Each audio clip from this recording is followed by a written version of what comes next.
नमस्कार, स्वागत है साहित्यिक झरोखा चैनल पर। आज हम करेंगे छायावाद की प्रसिद्ध कवित्री महादेवी वर्मा की कविता कौन तुम मेरे हृदय में। इस कविता के माध्यम से कवित्री प्रश्न करती हैं कि कौन हो जो तुम मेरे हृदय में हमेशा विराजमान हो। ये एक रहस्यवादी कविता है, रहस्यवाद के भाव से परिपूर्ण कविता है। तो आइए इस कविता में कवित्री के भावों को जानते हैं। महादेवी वर्मा जी क्या कहती हैं?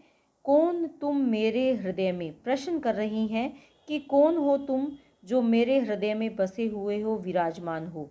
कौन मेरी कसक में नित्य, नित्य यानी हमेशा, कसक अर्थात टीस। कौन हो तुम जो हमेशा मेरी टीस, मेरे हृदय की पीड़ा में बसे हुए हो। मधुरता भरता अलक्षित, और उस पीड़ा में हमेशा मधुरता भरने का प्रयास करते हो। अलक्षित, अपरिचित, लक्ष्य से रहित जो हो तुम, और ऐसी मधुरता भर रहे हो जो परिचित नहीं है, जो लक्षित नहीं है, जो दिखाई नहीं देती। ऐसी मधुरता तुम मेरे पीड़ा से परिपूर्ण हृदय में भर रहे हो। कौन प्यासे लोचनों में घुमड़ घिर झरता अपरिचित। कौन हो तुम जो मेरे प्यासे लोचन अर्थात नेत्रों में, लोचनों अर्थात नेत्रों में, प्यासे किस चीज़ के प्यासे? दर्शन के, दर्शन से प्यासे नेत्रों में घुमड़ घिर, घुमड़ कर यानी इकट्ठा होकर घिर पड़ता है और झरने लगता है। जब भाव बहुत ज़्यादा इकट्ठे हृदय में हो जाते हैं तो क्या होता है, हमारी आंखों से आंसू छलकने लगते हैं।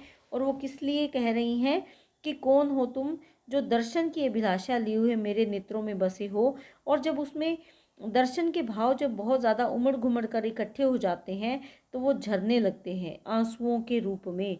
अपरिचित, अपरिचित, अनजान, कि ऐसे अनजान भाव के साथ मेरी आंखों से जो भाव है वो बहने लगते हैं। स्वर्ण सपनों का चितेरा, नींद के सूने निलय में, निलय अर्थात घर, सूने अर्थात वीरान, यानी नींद, नींद के आगोश में जब वो होती है तो वो शून्य होती है। उसके मन में या उसके हृदय में किसी भी प्रकार के विचार उसके हृदय में नहीं होते। ऐसे में भी उस सूनेपन में भी, उस वीरानेपन में भी, उसके खाली घर में स्वर्ण सपनों के चितेरे, चितेरे यानी चित्रित करने वाले, क्या? सुनहरे स्वप्नों को उकेरने वाले, सुनहरे सपने दिखाने वाले तुम कौन हो जो मेरे हृदय में बसे हुए हो। यह आत्मा और परमात्मा के संबंध को दिखाने का प्रयास किया गया है। कवित्री जी अपनी कविता के माध्यम से ये बताना चाहती है कि जो परमात्मा है वो हमारी आत्मा में ही विराजमान है। आगे वो क्या कहती है? अनुसरण निश्वास मेरे कर रहे किसका निरंतर, कि मेरे जो सांसें हैं, निश्वास का मतलब सांसों का आना जाना, किसका अनुसरण कर रहा है, किसकी बात को मान रहा है निरंतर, लगातार।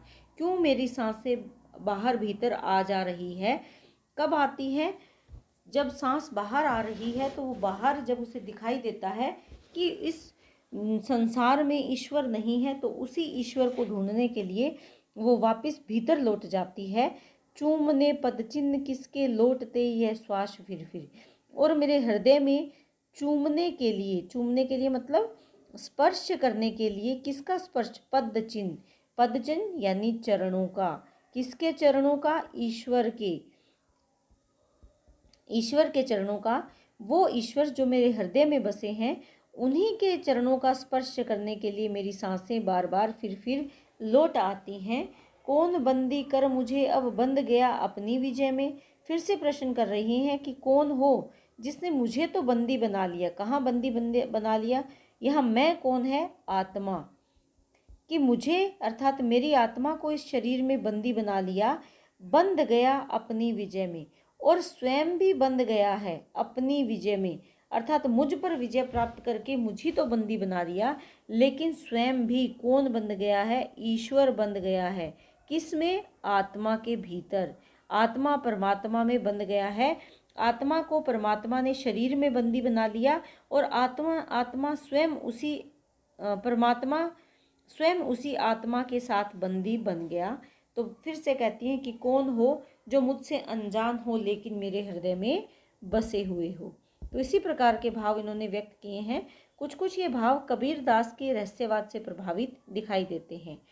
एक करुण अभाव में चिर तृप्ति का संसार संचित, कि माना कि मेरे जीवन में अभाव है, करुणा से परिपूर्ण अभाव है, लेकिन उस अभाव में, अभाव यहाँ क्या है, कमी, कि माना मेरे जीवन में कुछ कमियां हैं, लेकिन उस कमी में भी मुझे चिर, हमेशा या निरंतर तृप्ति का संसार संचित, संचित का मतलब एकत्रित है या इकट्ठा है, कभी ना समाप्त होने वाला। चिर का मतलब होता है हमेशा रहने वाला, तृप्ति यानी संतोष, हमेशा रहने वाला संतोष का जो संसार है वो मेरे हृदय में बसा हुआ है, संचित है, एकत्रित है।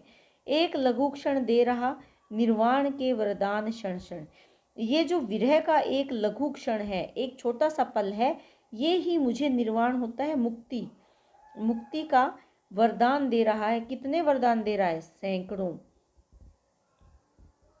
कि ये मुझे सैकड़ों वरदान दे रहा है। किसके, मुक्ति के। क्या दे रहा है, जो एक वियोग का क्षण है, वियोग का पल है। इस कविता के माध्यम से कवित्री ये बताना चाहती हैं कि अगर हम वियोग की अवस्था में हैं तब भी हमें निरंतर अपने ईश्वर से जुड़े रहना चाहिए, क्योंकि वो वियोग का पल ही है जो हमारे मिलन का रास्ता बनेगा या मिलन का मार्ग प्रशस्त करेगा। पा लिया मैंने किसे इस वेदना के मधुर क्रय में, आगे क्या कहती हैं कि मैंने प्राप्त कर लिया है किसे, कि कौन हो जिसे मैंने प्राप्त कर लिया है, वेदना, पीड़ा को देकर, मधुर क्रय, क्रय में खरीदना, क्रय का मतलब होता है खरीदना, कि मैंने पीड़ा देकर, वेदना देकर किसे खरीद लिया है। ये एक मीठी खरीद है मेरी, मधुर यानी कोमलता से, खरीदना, खरीद लिया है, प्राप्त कर लिया है। किसको प्राप्त कर लिया है, यही वो प्रश्न कर रही है, किसे, यहाँ कौन होगा, परमात्मा, कि मैंने अपनी पीड़ा देकर अपने प्रिय को खरीद लिया है, प्राप्त कर लिया है। कौन, तुम मेरे हृदय में। आगे वो क्या कहती हैं, गूंजता उर में न जाने दूर के संगीत सा क्या, कि मेरे हृदय में, उर अर्थात हृदय में, गूंज रहा है न जाने कैसा संगीत, दूर के, दूर से आने वाला कोई मधुर संगीत मेरे हृदय में गूंज रहा है।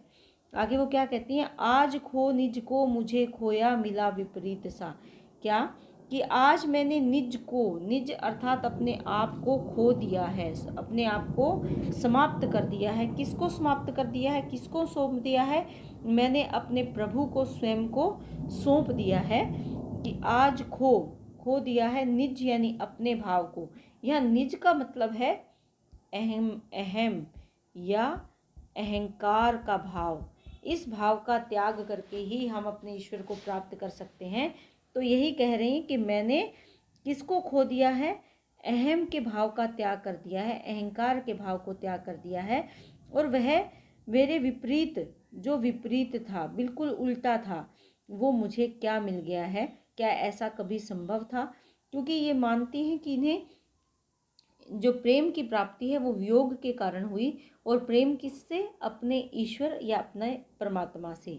क्या नहा आई विरह निशी मिलन मधु दिन के उदय में, तो कहती हैं कि ऐसे लगता है कि क्या नहाकर आई है विरह निशी, विरह होता है वियोग, निशी का मतलब होता है रात्रि या रात, कि विरह रूपी रात्रि, मिलन रूपी मधु यानी मधुर दिन के उदय में वो नहाकर आई हैं। वो प्रश्न कर रही हैं कि क्या नहाकर आ गई हैं, विरह रूपी जो रात्रि है वो मिलन रूपी मधुर दिन के प्रकाश में, दिन के उजाले में क्या वो नहाकर आई है। इसमें कहने का भाव क्या है कि रात्रि का जो अंधकार है वो दिन के उदय के साथ ही समाप्त हो जाता है, अर्थात वियोग मिलन के आने से समाप्त हो जाता है। तो इसी प्रकार वो बता रही हैं कि अब विरह भी कब समाप्त हो जाएगा, जब मधुर मिलन के दिन समीप होंगे या मधुर मिलन के दिन आएंगे तो क्या होगा, विरह भी समाप्त हो जाएगा। तो यहाँ पर वो कहती हैं, कौन तुम मेरे हृदय में, कौन हो तो जो तुम मेरे हृदय में बसे हुए हो, और किसके साथ बसे हुए हो, वियोग के भाव के साथ बसे हुए हो। तिमिर पारावार में आलोक प्रतिमा है अकंपित, आज ज्वाला से बरसता क्यों मधुर घनसार सुरभित। यहाँ पर क्या कहती हैं, तिमिर होता है अंधकार, अंधेरा या अंधकार। पारावार होता है समुद्र या सागर। कि इस भयानक अंधकार रूपी सागर में, या इस अंधकार जो चारों ओर अंधकार फैला हुआ है, अंधकार यहाँ अज्ञानता है, ज्ञान की प्राप्ति ना होना, या जीवन में चारों ओर जो विपरीत परिस्थितियां हैं, इसमें आलोक प्रतिमा है अकंपित। आलोक अर्थात प्रकाश की प्रतिमा अकंपित है, कभी न कांपने वाली है। किसकी? इस अंधकार में भी जो ईश्वर के प्रति प्रेम के भाव हैं वो अकंपित हैं, कभी समाप्त न होने वाले। आज ज्वाला से बरसता क्यों मधुर घनसार सुरभित। तो कवित्री क्या कहती है कि आज उस परमात्मा की प्रेम ज्वाला से, ज्वाला कौन सी है? ज्वाला अर्थात अग्नि। किसकी अग्नि? प्रेम की अग्नि। प्रेम की अग्नि से क्या बरस रहा है? घनसार। घनसार क्या होता है? कपूर। कपूर बरस रहा है, और कैसा? सुरभित, सुगंधित, सुगंध फैलाने वाला। तो वो क्या बताना चाहती हैं? देखिए, जो प्रेम की अग्नि है और मधुर जो शांति देने वाला कपूर है, दोनों के भाव विपरीत हैं। अग्नि आग लगाती है या भावों को तीव्र करती है, लेकिन जो घनसार या कर्पूर है वो क्या करता है?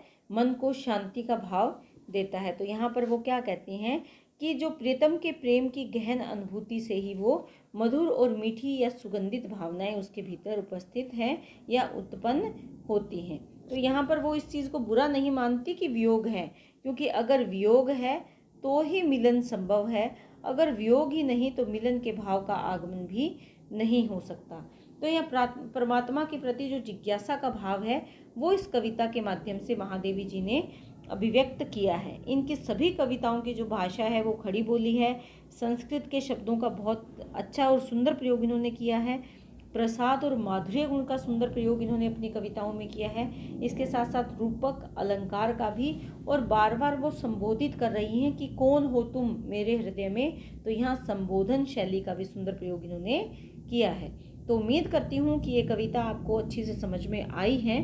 इसके साथ साथ जो अन्य कवियों के लिंक है वो डिस्क्रिप्शन बॉक्स में मैं प्लेलिस्ट का लिंक भी डाल दूंगी, और इसके साथ टेलीग्राम ग्रुप का लिंक भी मैं ऐड कर दूंगी। अगर आप उससे जुड़ना चाहें तो जुड़ सकते हैं।